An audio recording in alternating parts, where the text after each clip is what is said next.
Well, welcome everybody. I'd like to talk to you today about veterinary basics. This is Behavior, Bites, and Breeds, Module 5.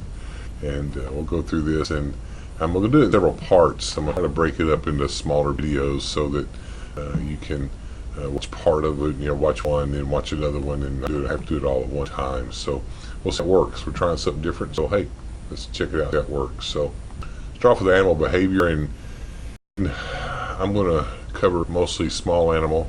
Dr. will cover equine behavior with you. We will just breeze through that part because he does a much better job and knows horses much better than I do. So we'll start off with animal behavior. And dogs, obviously, we're talking about animals who don't talk to each other. Humans speak, and therefore our primary means of communication is verbal, although a lot of non-verbal cues.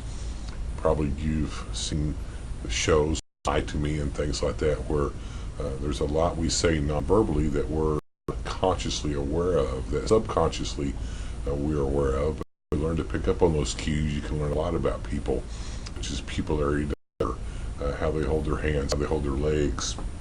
I've gotten into reading these books by FBI profilers on everybody is saying, icon, things like that. These are by profilers who, that's what they do. They study actually nonverbal communication and learn a tremendous amount of what they're actually saying, what everybody is telling you, your body's telling you. Well, in dogs, nonverbal is key. You want to look at the ears. Obviously, if they're erect, they're attentive, flat against the head, concerned about fear or aggression. Look at their mouth, look at their lips. Now, I warn you about when you look at the mouth, look at the lips. When you're golden retrievers, this breed is great about smiling. They'll smile at you, and so what might be a smile with one dog with a golden retriever might just be a smile. Tails in dogs are telling of what the dog's thinking. They're going to wag the tail, which is telling you a friendly dog. When it tucks between their legs, they're fearful or intimidated, and when they erect, that can mean aggression. You can have an aggressive dog. Great little. This is on your PowerPoints, but you can look at these. But this talks about ear, body language, and although it's kind of a cute little cartoon, there's a lot of funny stuff here as far as just that and learning, kind of seeing what they're thinking when the dog is in position, suspicious, anxious, threatened, angry. I love you, don't stop. When you scratch your butt, how they're like that. Body language, and again, these little cartoons are kind of a lot of information here. Also, and has written some excellent articles on dog language, and I recommend you read it if you're interested in this. The tail, friendly and content, non-insured, divisive, defensive and aggressive. Sometimes, I always thought this was like. Now, this is not a dog, this is about a cat tail here. A cat wagging his tail is not a happy cat. That means they're irritated or excited, they're angry about something. So a cat wagging his tail is not the same thing as a dog wagging his tail. This tail in the air and kind of vibrating means they're usually happy to see you. But the ears, the eyes, the mouth, the tail, and the body posture on dogs. Veterinarians, because we worked with animals so much and we're so ingrained, tuned with animals, we do a lot of this very subconsciously. You pay attention to these animals and pay attention to what they're doing, because it can keep you from getting hurt. I know a lot of times I've spotted things that my techs see and to do something before the animal responded negatively. I also learned to listen to my gut. If my gut says something's wrong, I'll listen to it. To be honest with you, there's some excellent books out there that talk about how the gut is our second brain. There's actually more neurons in your intestinal tract than in your spinal cord, and it's just, you need to learn to listen to that. Different posture. This is a play posture. Dog wants to play. You may see pictures on your file exam, by the way.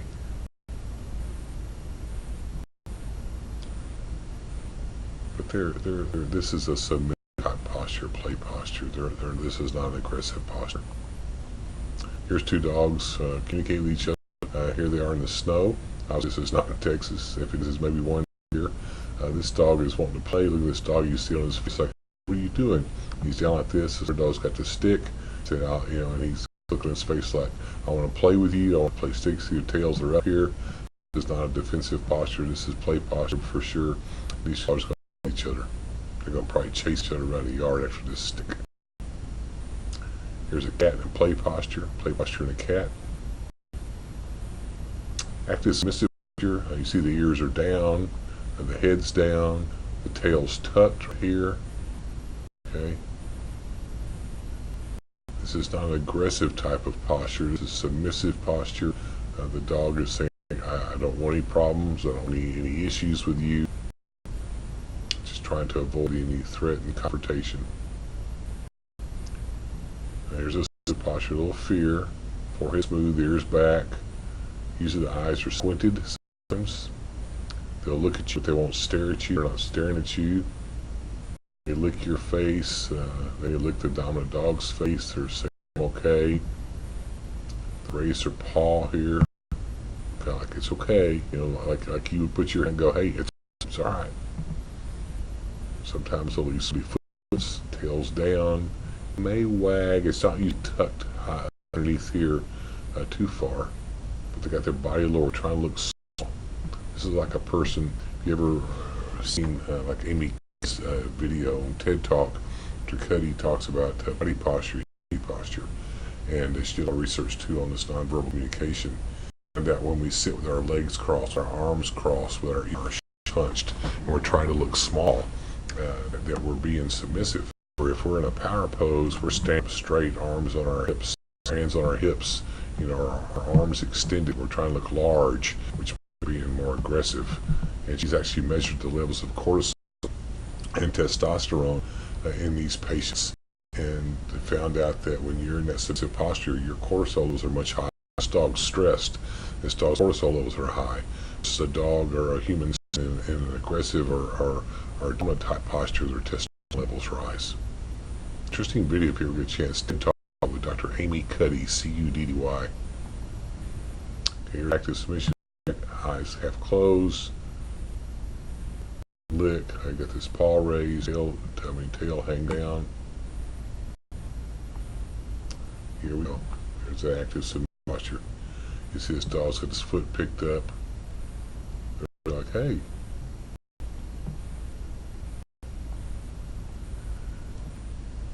It's a submissive posture. You see the foot's raised. Tail down, body's looking low. This guy looks like he's in trouble. I think the owner came home and caught him doing something. Aggression. A certain breed, such as Chow, famous for its quality, but there's a wide variation in breeds as well, especially with the breeds we have nowadays. Experience in puppyhood influence aggressiveness as adults, but genetics also play a role. Owner temper, very important factor as well. People tend to promote it sometimes with dogs. I think it's cute. I'll never forget one time I walked in the exam room with a guy with a Rottweiler, and I'm walking the room and a guy looked at his dog, get him. And I looked at the guy, I said, what did you say? He said, I get him. I said, what in the name? I said, that's it. I said, I used to see you and your dog. You can leave my clinic, go somewhere else. The guy goes, well, what's wrong? I said, well, why would you tell your dog to get me? I'm here trying to help the dog, and now, you're telling your dog I'm a threat. So I refused to see the guy and actually sent him away. So he didn't like it, but I didn't like it too much either. So what a dumb thing to do, right? The size of the dog determines the seriousness of the problem. Obviously, if you have an aggressive Chihuahua, that's a whole lot less different than if you have an aggressive Rottweiler. So just something to think about. To be honest, it's the size of the dog, and obviously if a Chihuahua bites you, that's not quite as significant as if a Rottweiler bites you. People don't understand dog bites. People think that people who get bitten by dogs or attacked by dogs are stray dogs that wander the streets. Yet you'll find later on we talk about statistics. These mostly are family pets, family dogs. Most involved in fatal dog attacks actually know the dog most of the time. So they actually know the dog.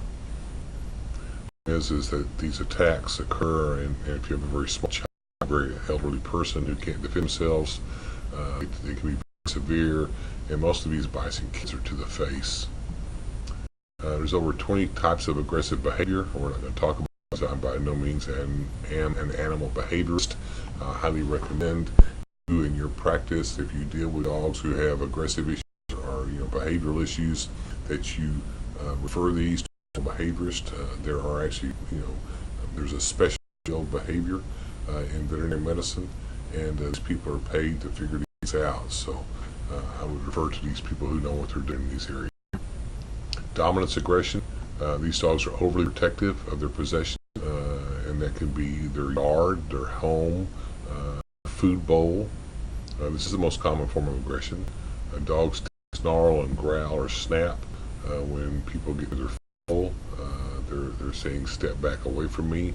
They've learned early on that this type of behavior results in the person withdrawing or retreating. These dogs that will attack other dogs and farm animals, things like this. I had a daughter of mine. I still have her. She's my daughter, my youngest daughter.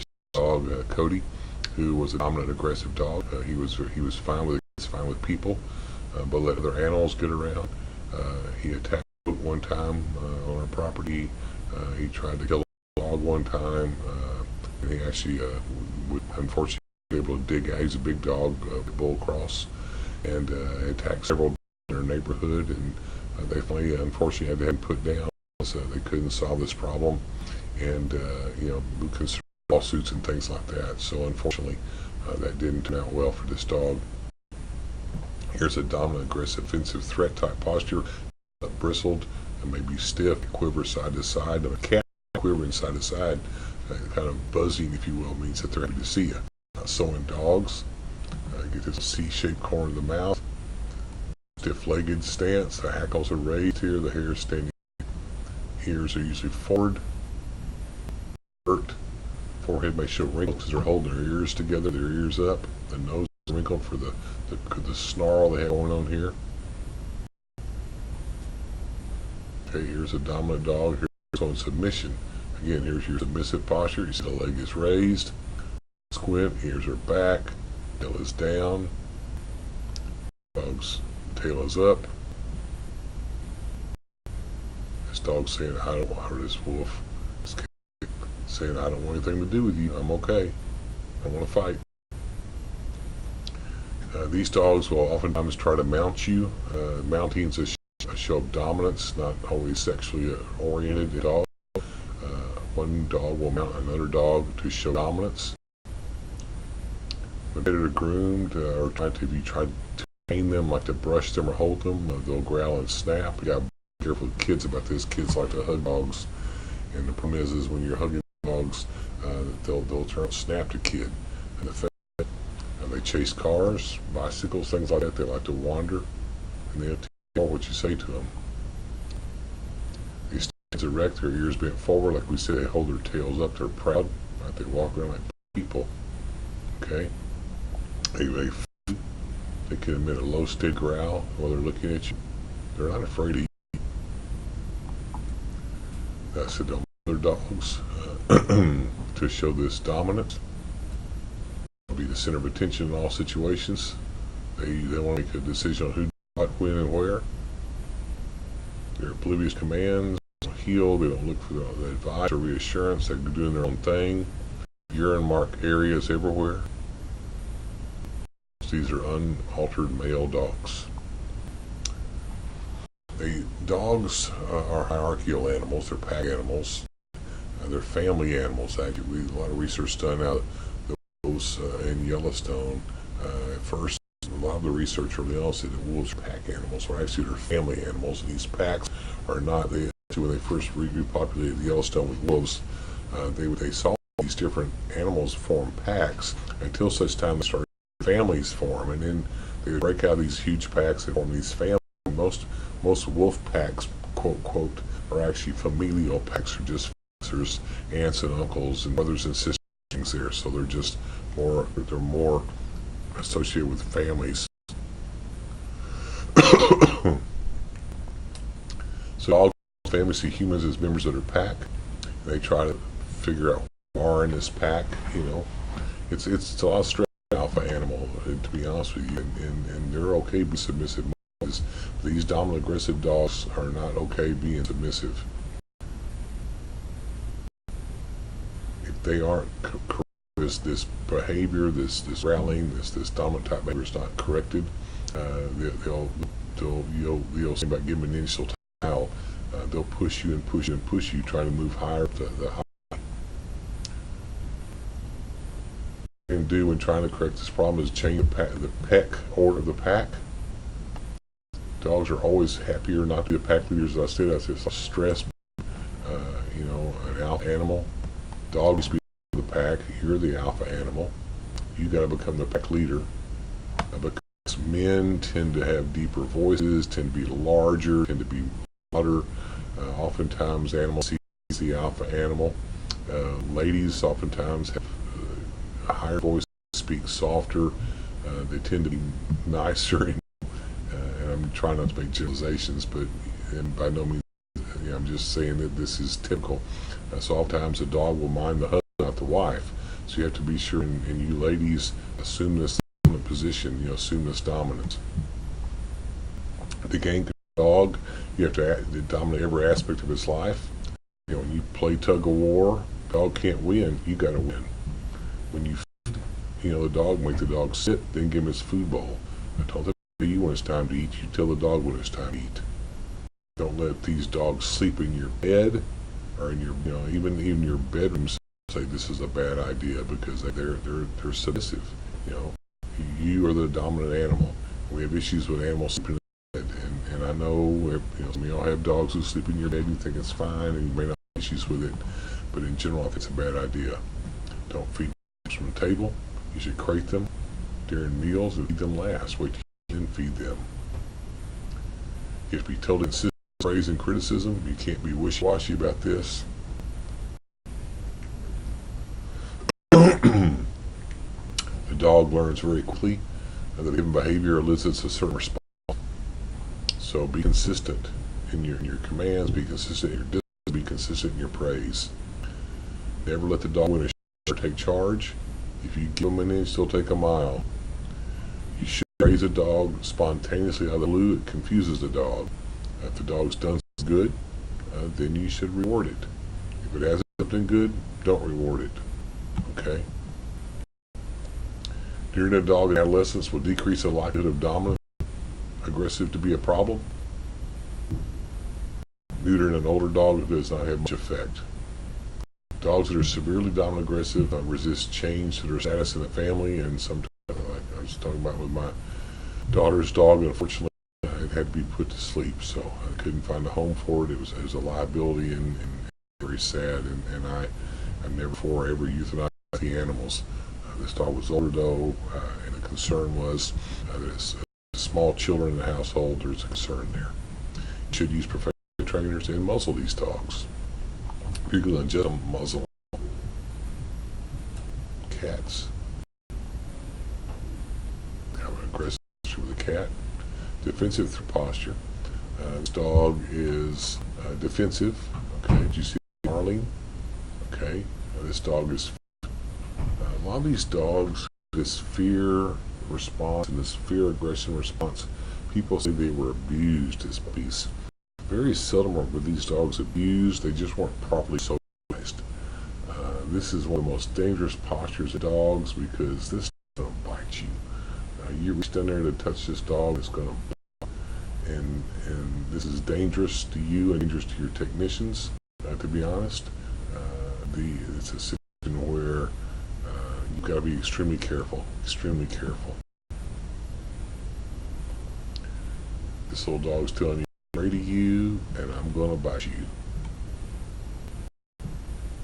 This is a preliminary aggressive threat. Dog back. But notice the difference in this dog versus that. So this dog's locked on you. This dog's eyes are locked at you. This dog's not turning his eyes to the side.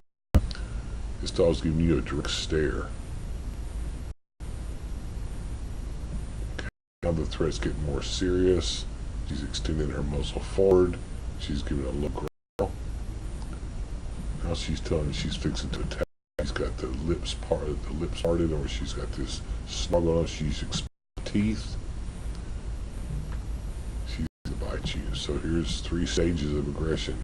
Here she's saying back off. You're not backing off. She's going, okay, I'm telling you, you need to back off. Then she's going, okay, I'll make you back if you don't back off. Obviously, now this dog's foot's raised, so he's walking, so don't confuse this with the submissive or play pop. This dog's locked on you, ears are down, teeth are exposed.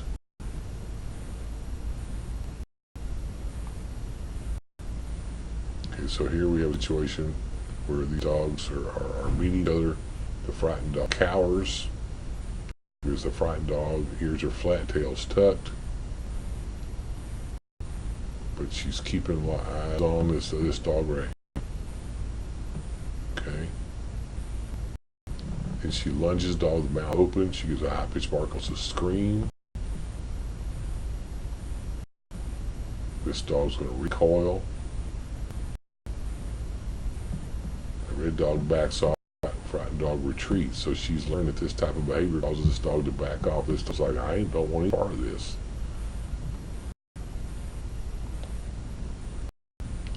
You see the eyes. That's the difference you gotta look at. The dog who's showing submission with his ears down is not looking at staring straight at you. This dog is locked on you. This dog is locked on you. Low growl. And the cat, ears pulled flat back against the head, pupils dilated, exposed his teeth are hissing at you, the paws are ready to swat at you, the claws are closed. And sometimes they'll roll over a little bit better, get both feet involved in the attack or the defense. Here's the eyes dilated, mouth open. This cat's ready to swat the cat so he can get away from me.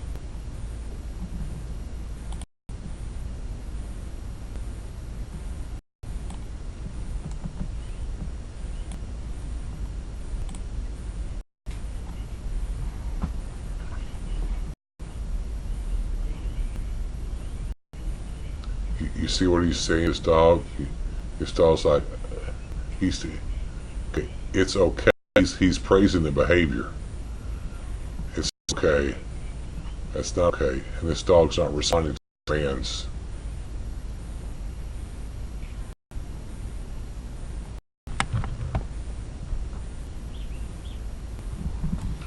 Okay, I wanted to show you the video because that's a situation where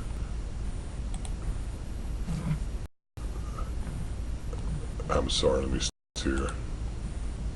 Alright, hold on a minute. Let's go back here.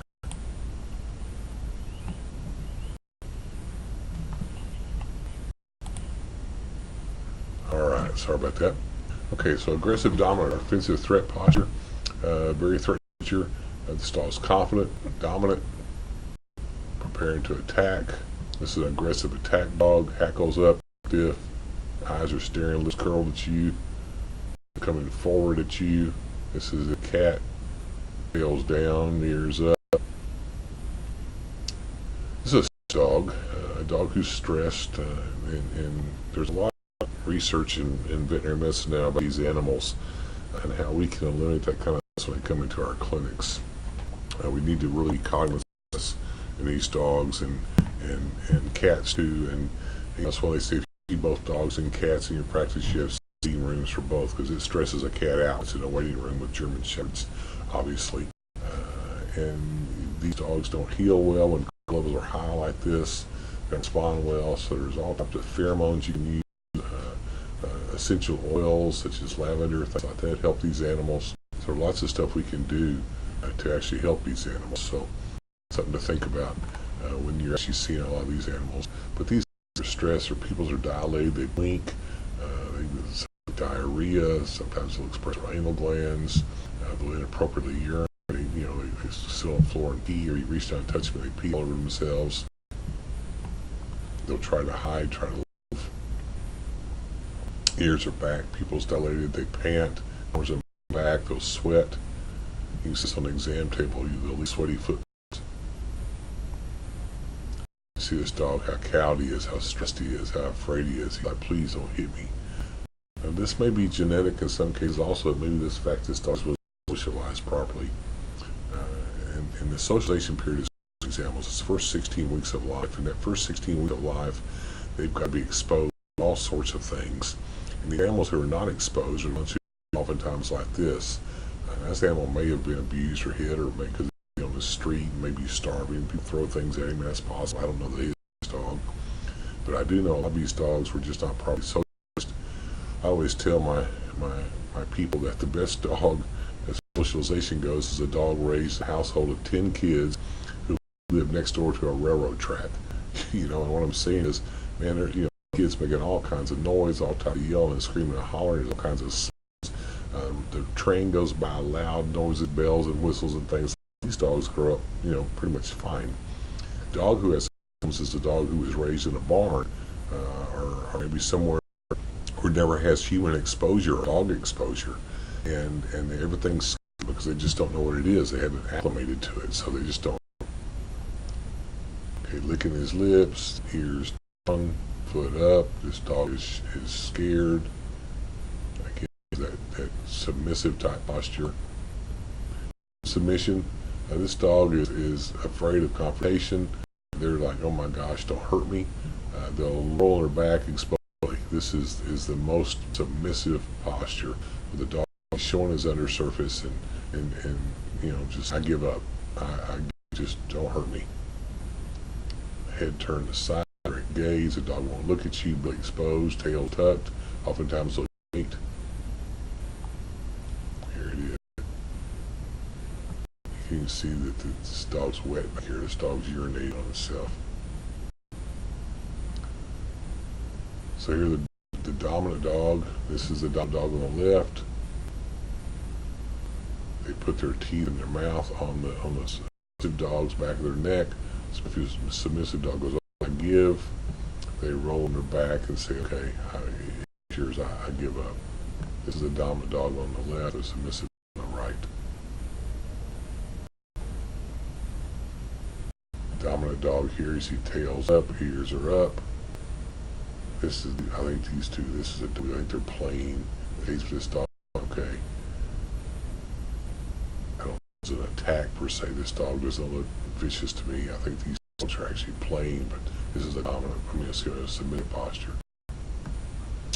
Other sides of submission, lay their heads back, the ears back on their heads, licking shows submission or nervousness, rolling over, sitting, avoiding eye contact, curling their tails up underneath them. Fear biting. That dog I showed you earlier, these are fear biting dogs. They're very uncertain, they're very tentative in actions.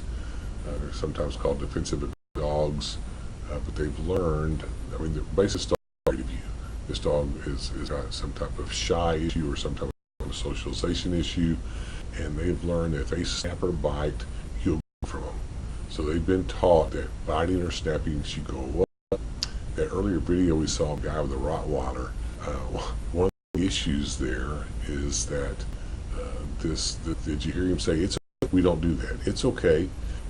Anytime a dog is acting, and our propensity, like with a baby, if a baby's hollering, we want to take the baby, cuddle the baby or the child and say, okay, it's going to be okay, this reassuring type thing.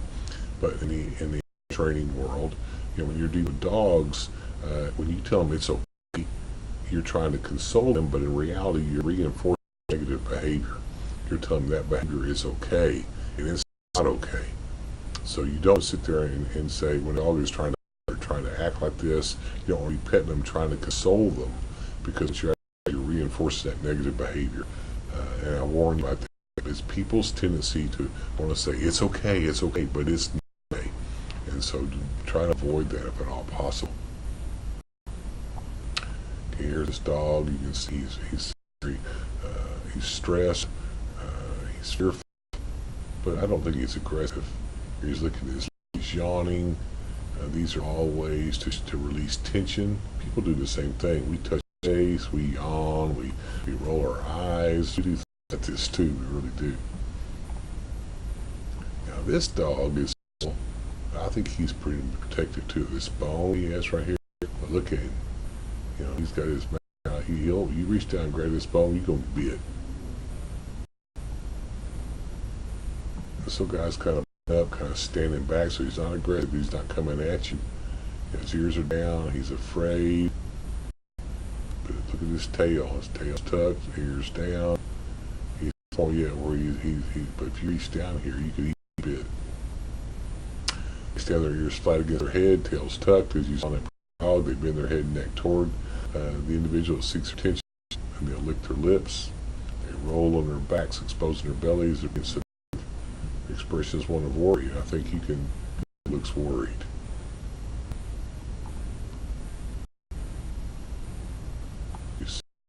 This dog looks worried.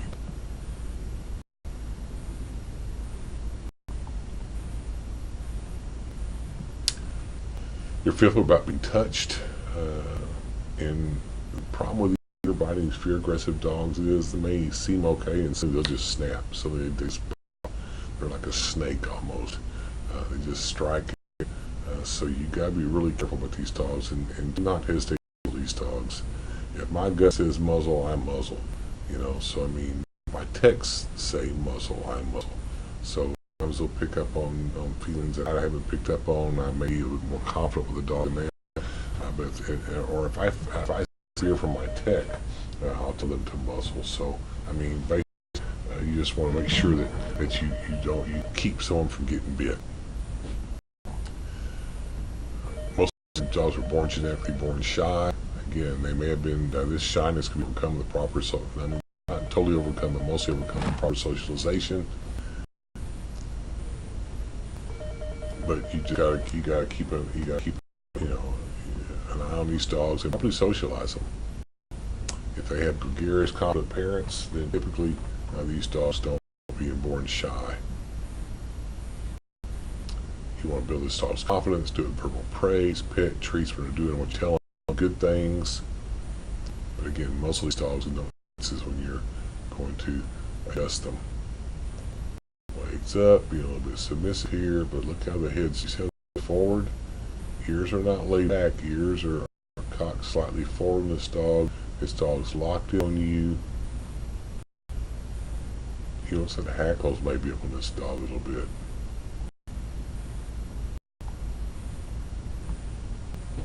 Look at you like, where are you? Territorial aggression. These are dogs who guard property, guard, you know, where they live, things like this. And this is basically bred into a lot of these dogs. So they want to use them as guard dogs. Akitas, Rotties, German Shepherds. These are classic guard dogs. They're going to guard their home, guard their real estate.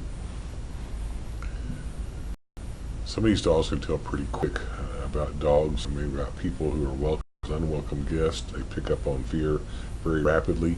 I remember a story about my mother years ago. She broke down, and this was before there were cell phones, and she broke down, and she was in a neighborhood she did not know, and she went walking. They were large homes, almost like kind of like a gated type homes, but she found this house that she could walk up to through the gate. She opened the gate.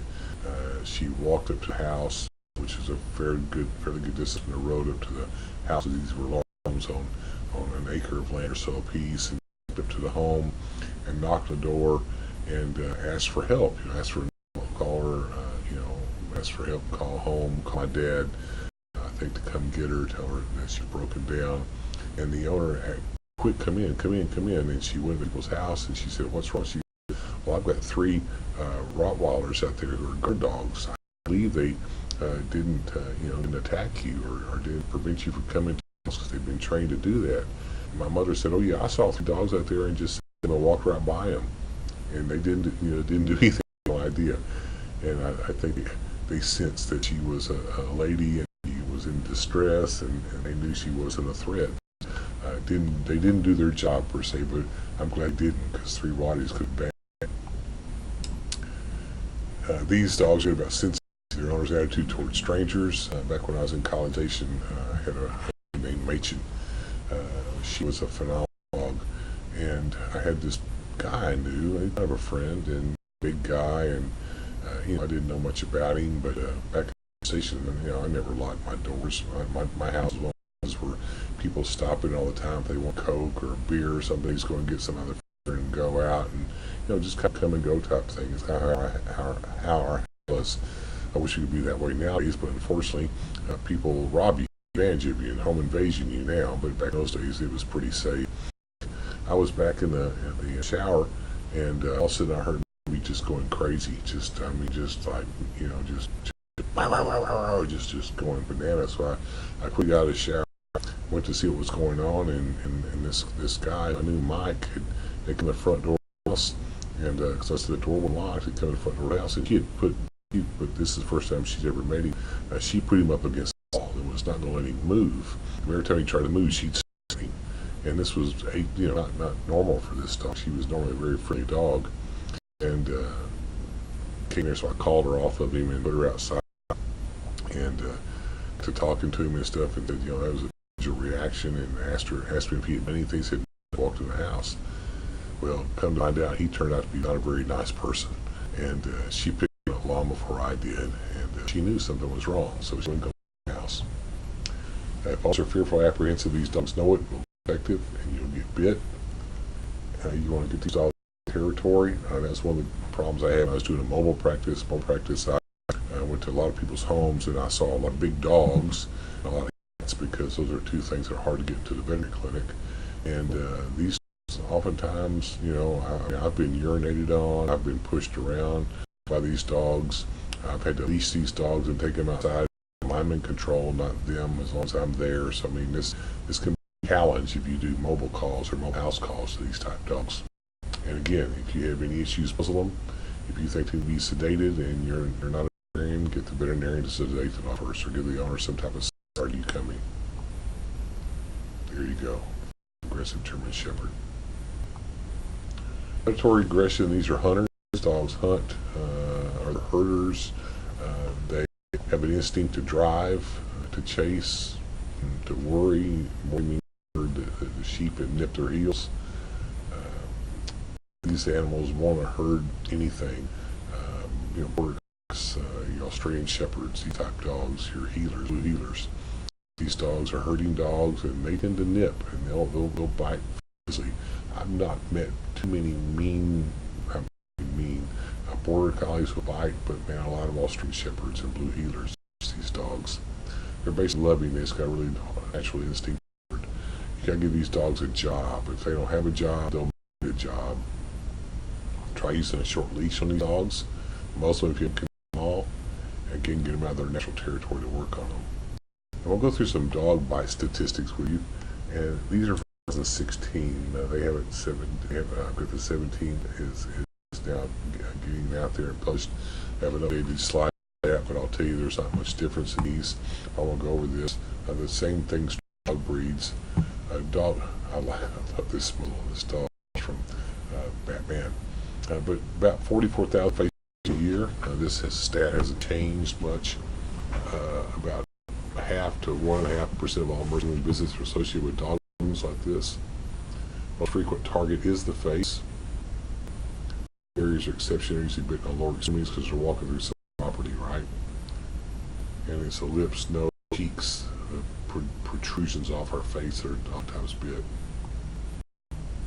This was a study done in Canada from September 82 to December 1st, 2014, between the U.S. and Canada. Found that the breeds most commonly involved attacks, especially fatalities, attacks. Most of the breeds.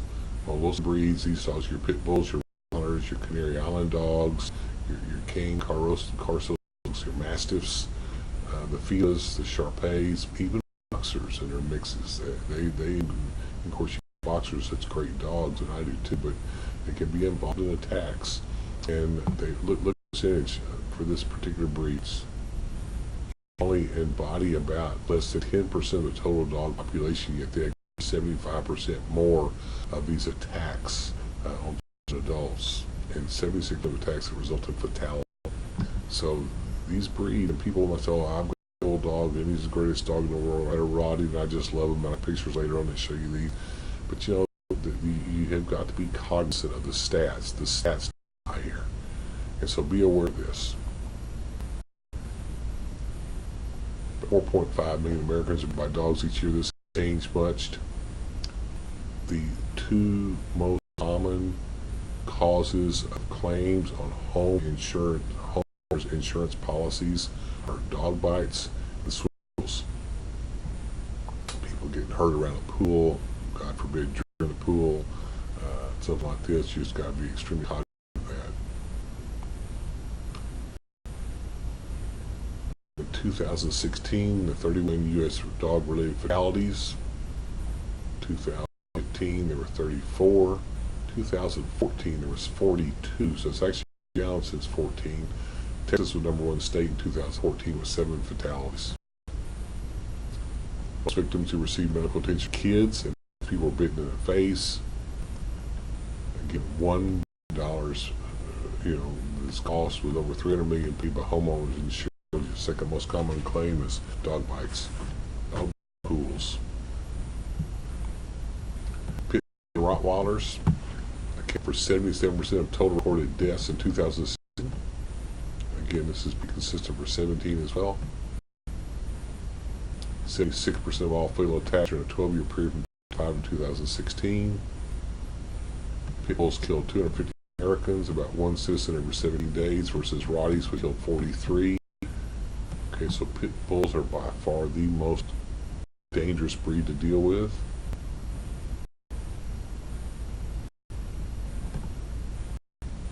Labradors and their mixes, which you would never think, account for 3 deaths in 2016. American Bulldog, Belgian Malinois, Doberman Pinscher, German Shepherd. And this varies a little year to year, but the message is still the same. 42% of all dog bite fatalities in 2016 were visiting or living temporarily with a dog owner with a fatal occurred.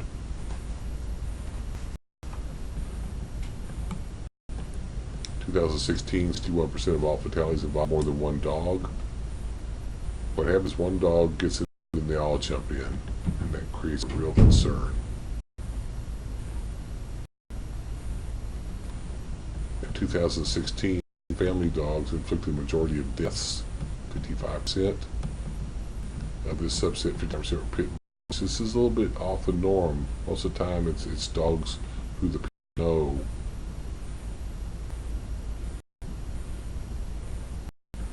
Only 19% of attacks resulting in death occurred off the dog owner's property. So these dogs basically were on the property of the person lived.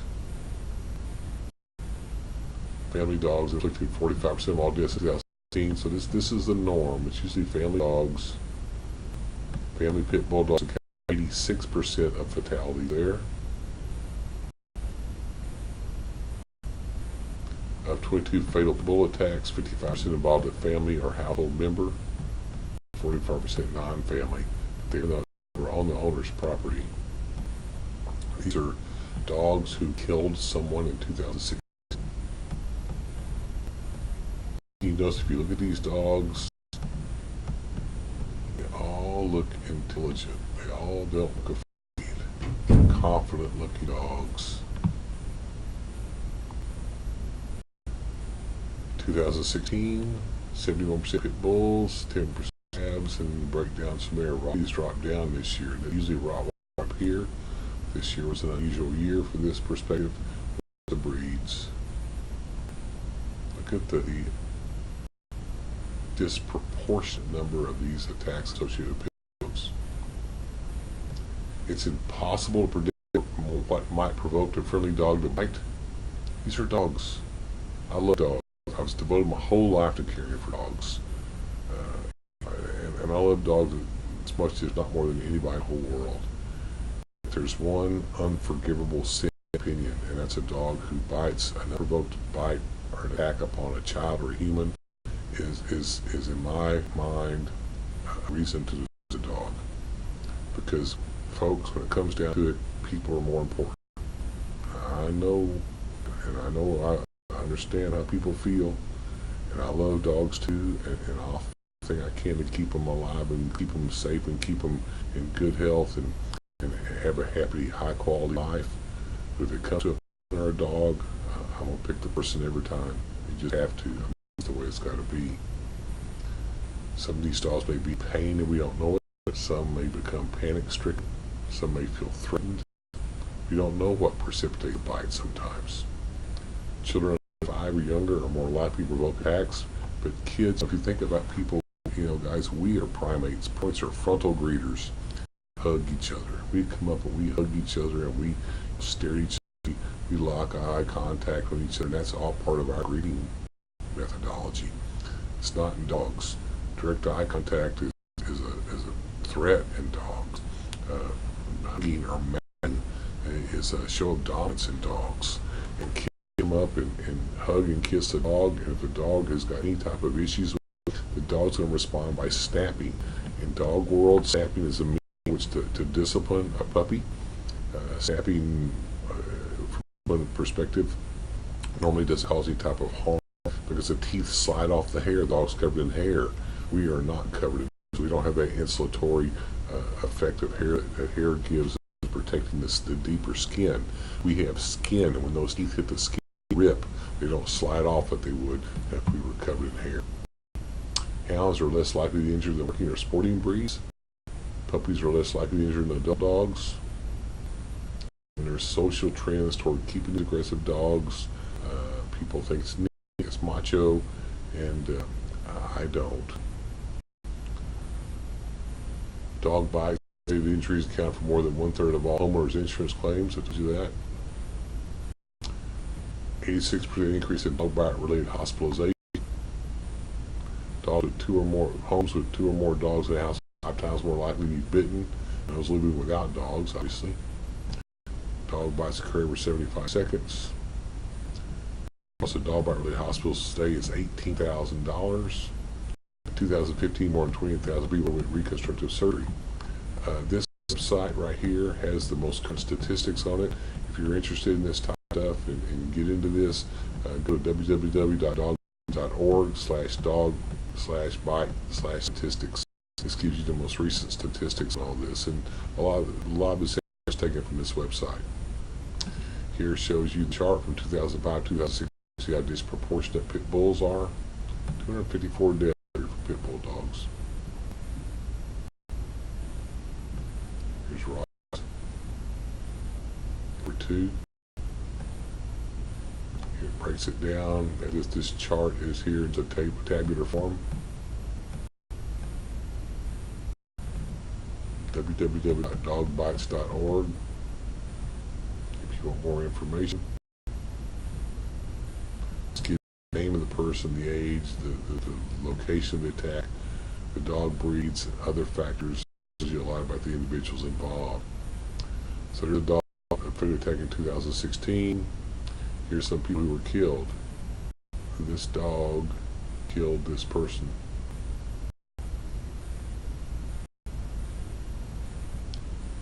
Looks like a pretty calm dog to me. Killed this lady. This pit killed this lady. Look at the size of this dog. These 2 dogs, this lady. That dog is aggressive. You see the way it's locked, and you see the way it's walking toward you. You see how this dog's acting. These are 2 aggressive dogs. Killed this elderly lady. These 2 dogs killed this lady. Pack attack. They all jumped on her. There's actually 4 dogs involved in this. There's 6 dogs involved in this attack. These are pit bull dogs. I've owned pits and been to dogs, but I caution you that you cannot ignore this. Obviously, I don't think you can reach down and adjust this. This dog looks pretty mellow, but you just cannot ignore the stats. If you have these dogs in your practice, muzzle. Look at the size of this dog compared to this little child. This child didn't have a chance. And this may be great dogs, but again, you cannot. This was designed to protect and guard cattle. Okay? Canary Island dog. see the similarities in these animals? Look at the size of this mastiff. This is a chance against this dog. These dogs were designed to lead the Romans into battle, to attack the enemy. You see the size of these animals, the strength, the musculature. A student of mine, she heard a lecture similar to what I'm giving you guys today, and she said, "Dr. You're totally wrong. I have 3 great Rottweilers." She sent me this picture of her and her daughters, these dogs, and said, "These are the greatest dogs in the world," and I'm sure they are. I'm sure they are. Look at the size of these dogs. She would have no defense at all. 3 dogs decide to attack. Oh, looks sweet, doesn't he? This little Lhasa, this little dog. Well, thing concerned me. There's a wrinkle there. There's a slight breeding here. This dog's on me. Okay, this dog did this little girl. A pretty little girl. And look at this. She's got a scar for life from this. This little child bitten in the face. What a precious child. And you can see where the teeth were. And this was just a snap, a quick defensive, just a distance snap. As you know, if you're bitten, this actually was from a chiropractor who was bitten by a dog. If this bites on your hand, you have a hard time adjusting patience. So you must protect yourself, protect your hands, protect your body, protect your face, protect the owner. I told you I have a rule of thumb: never let the owner hold the dog. My techs or I hold the dog. My techs are trained. This is right in the joint. It's bad. This could turn into a real bad problem for this person. If your finger looked like that on Monday morning, go adjust your patience. See where the tooth hit, skipped over the bridge of the nose, went there, then dug in deep here. This little girl almost lost an eye. The hand, this was a bite. Person put their hand up to defend themselves. You can see damage done here, and then there's some serious, significant damage done to this person's hand. It's going to affect your ability to practice. It's a defensive bite. This person was attacked. They put their arm up to defend themselves. And you can see multiple bite wounds here. Severe tissue damage. This person could lose an arm over this. You can see they're actually here in a facility. Actually, this gentleman teaches at Parker, and this will be a little corgi, and he reached down to something a corgi, and the corgi, reached up and snapped him right in the nose. Took his nose off. I'm not going to read this all to you, but this is an interesting student, and just how these things turn out bad sometimes. And that this was a great dealer mix, and this gentleman stopped in town to visit, so go to school here, and had stopped. His house was sitting on the mantle by the fireplace reading a magazine, and the dog walked by, actually walked by to go toward his food bowl. He just put the magazine down to look at the dog when it walked by, and the minute he put the magazine down, the dog just lunged him right in the face. And they, of course, caused pretty significant bleeding, a pretty significant issue. They ended up going to the emergency room, had to get 40 stitches in his lip. It took him a while to heal, which was just a quick snap. And you have to realize, dogs have a scissor bite. We talked about scissor bite way back in the module. We talked about TMJ and about teeth alignment, and these teeth were to tear, to rip off flesh and swallow whole. Dogs don't chew per se, so they rip and tear and swallow, and so their teeth are designed to tear flesh, and that's what this. You can see the bite here, and there's Paul. You see where it hit through his nose. Here you can just see the trauma involved. You can freak out. You look how swollen his lip is. Here's his closure. The doctor did a phenomenal job closing this wound. He turned out all right. Here it is later. It has a scar here, and this guy is a good guy. He actually school here at Parker, and now he's graduated practicing, doing a great job. He was a tutor. He tutored chemistry. He tutored several classes while he was here. just a brilliant guy. But you know, it could have, it had no idea this was going to have a completely unprovoked, unprovocated attack. I'll put on the head. The size of this dog, this woman doesn't have a chance with this dog. The dog decides to attack her. Look at this dog. Huge bulldog. Everybody thinks it's cute. I think this is horrible. If this dog decided to do anything, this child would be killed. So you have got to be careful. Just be careful. That's the whole moral of the story. Be careful. Your head. Teach your child about safety around dogs. Teach your owner about safety around dogs. This looks cute here. She wants to hug this dog. But if you look at this boxer, this boxer's not liking this dog. He's got his back. He's got his eyes locked on her. He's got his head up. This dog's ears are back. This dog is uncomfortable with this. Teach your children not to hug strange dogs. Kids and not interact. This is just a little, by Dr. Sophia again. Just ways to keep kids from getting bit. Avoid hugging. Okay. Don't mess with a sleep dog. You've always heard that. Don't steal their toys, their food. You just use common sense. I always like to see puppies when people get new puppies, and anytime I suspect I do a couple quick little behavioral checks on dogs when I use puppies, and if I suspect dogs, I'll let the owners know right off if there's a potential issue with the dog, and they need to get some behavioral training early on. That's what you teach your kids. If they're approached by strange dogs, stop, fold in your branches, duck your head, okay, watch your roots grow, and count your head. So just you're gonna let the dog walk by you. This is a very non-aggressive defense. Just non-threatening posture. This dog's probably not going to bother his kid. What gets all of a sudden the kid freaks out, screams, starts running. The dog chases him on. Our dogs get involved in the chase, and next thing you know, now we got a situation where we got an attack. Almost half of all claims made against homeowners insurance policy due to dog bites. A third to a half.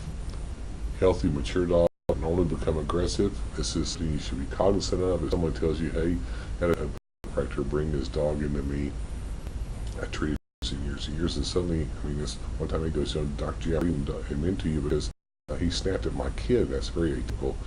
Dog's name's George. I said, George has never snapped at my children before, ever. Fortunately, he didn't bite him, he just snapped at him. Well, come to find out, George was pretty severely subluxated. We adjusted.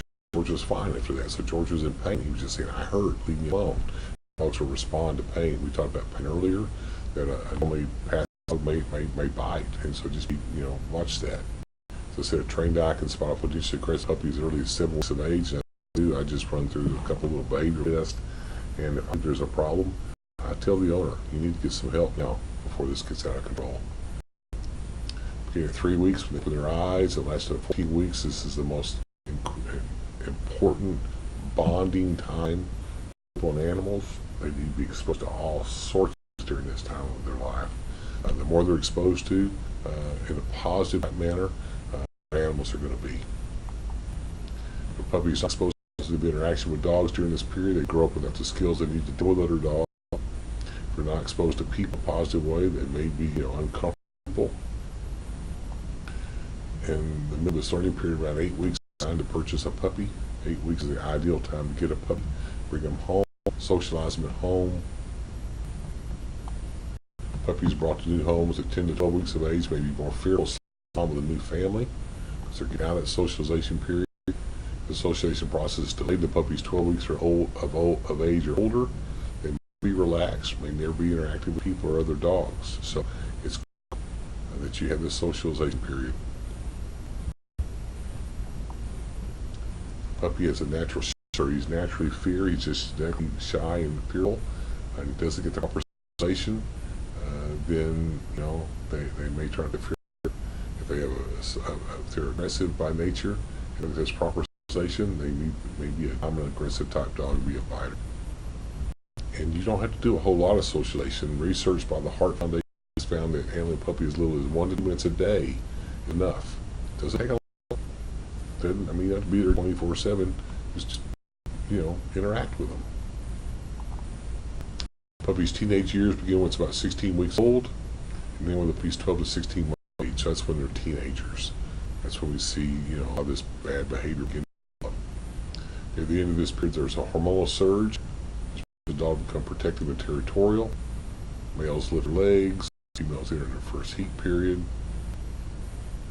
Now, there's all types of yays and nays to neuter dogs. A lot of the medical research says that we shouldn't neuter male dogs till after 18 months, as far as things, just nose and development of hips and things go. Female dogs shouldn't spay first heat. Some research says if you spay them before the first heat, they get breast cancer. But I think neutering and spaying dogs at 6 to 8 weeks of age, that's being done in a lot of your humane societies and things, is too young. That's my personal opinion. I can show you pros and cons on both ends of that spectrum, so if you're interested, holler at me. Time, basically when they go through puberty, they begin to bark at strangers, guard the family or property. There's also time dogs showing objectionable aggressive behavior during this period, this pubescent period. Genetics and breed play major roles in determining aggression in dogs. Your aggressive, your Rots, your German Shepherds, your Akitas, these type dogs that are bred for this. That's what they're bred for. Terriers were bred as ratters. Terriers were bred to catch rats, boats, and things like that, and then houses that are fast, they snap quick. And so they maintain this because if a rat runs out, you gotta snap it fast, and that's what these dogs do. Gotta watch that. Play an important part in intact male dogs and females. Nursing puppies can increase aggressive behavior. Excessive punishment can cause behavioral issues. Chaining dogs can cause behavioral issues. There's a lot of city ordinances that prevent chaining dogs. Too much undeserved pressure, confused dogs, and lead to frustration and aggression. So, pretty much, this is an overview of behavior. Lots to learn here. If you get into this, there's some excellent books out there I can get into you. In the meantime, just be careful, pay attention, take care of your health, take care of yourself, guard your hands, muzzle dog if you have any concern at all. Clean horses, and I'm not going to spend a lot of time on horses because Dr. Pierce will do a much better job covering this than I can. Some videos here with horses to help test to open appropriately.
Okay, just a quick little overview of there that I think was pretty good that we went over there, which I do, but I like to turn the horse off, so we'll try to do this here. See if I can find this here. Please forgive me.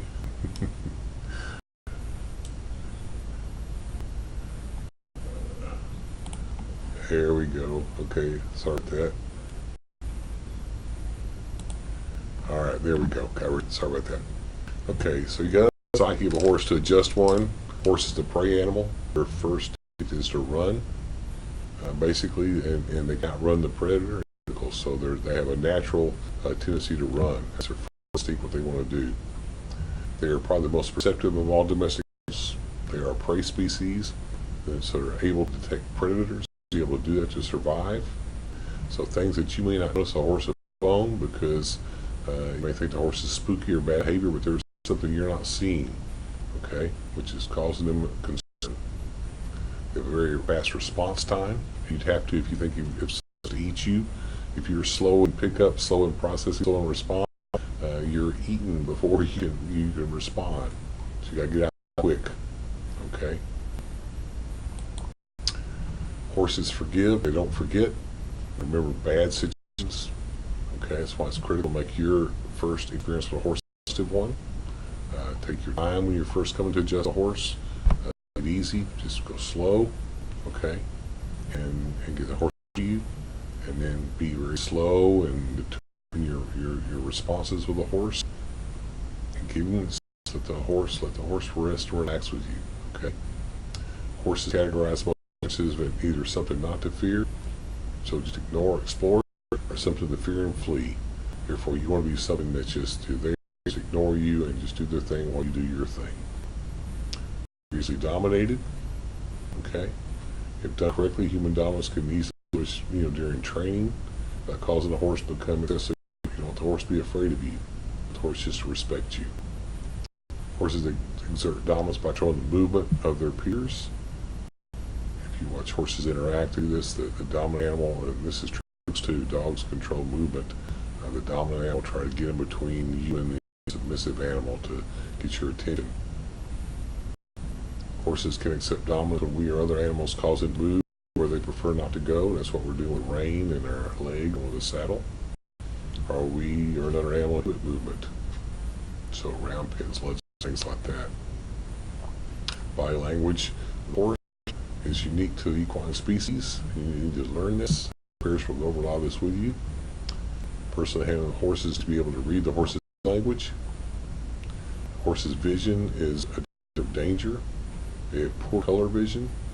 Okay, they can differentiate blue and red from gray hues. They have more trouble differentiating yellow and green from gray. They have poor depth perception. They can detect movement, as I said. So windy days, they may be more spooky because things are blowing around them. They can see panoramically around them, almost a 360-degree circle around them. A very blind spot directly in front of their face and directly behind their backside. Don't ever approach a horse without talking to them. Frightened, one of their defense mechanisms is to kick. They have this limited area of binocular vision right here, but this blind area right here. But you can see how broad their vision is. Horse can see things at once, one from each eye. This allows each side of the brain to work separately. So, Dr. Hall, the neurologist, may told you, if didn't he will, that horses to process things in the brain, they see it on both sides. So when I see the veil, let the left eye see the veil. Okay, that way the horse knows what the veil is. Horses are right-handed or left-handed, but they've been taught things twice. So say one on the right side and one on the side.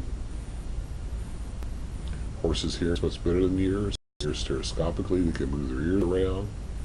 Okay, hear lower voices than we can. With their ears 180 degrees, as I said, seal out noise. Their tactile sensation to touch is extremely sensitive, especially on their skin. They say their entire body is as sensitive as our fingertips are. Vices, and the other veterinarians here and operators who do horses can tell about this.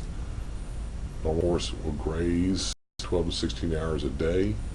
We keep them in stalls. We prevent this natural walking, grazing propensity, and they start developing bites.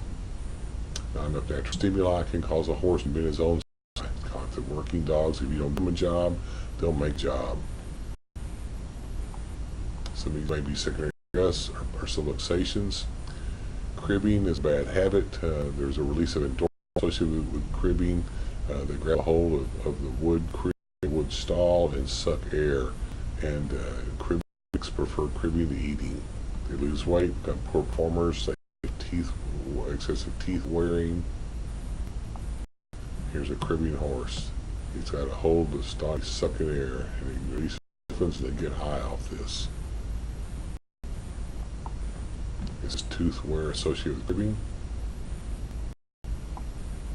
Weaving, the horse just about a stall door and just shifts his weight back and forth and back and forth. He's bored. He's just bored. Okay, this horse, you can't see him, he's weaving back and forth. It's just out of boredom. Stall kicking, stall walking, pawing, digging, again, is usually boredom. Wood chewing, eating bed, dirt, again, boredom or lack of exercise. The next portion of this module, I'm going to cover breeds. Okay, I'm going to go ahead and this point, and I'll load the second one to go through breeds.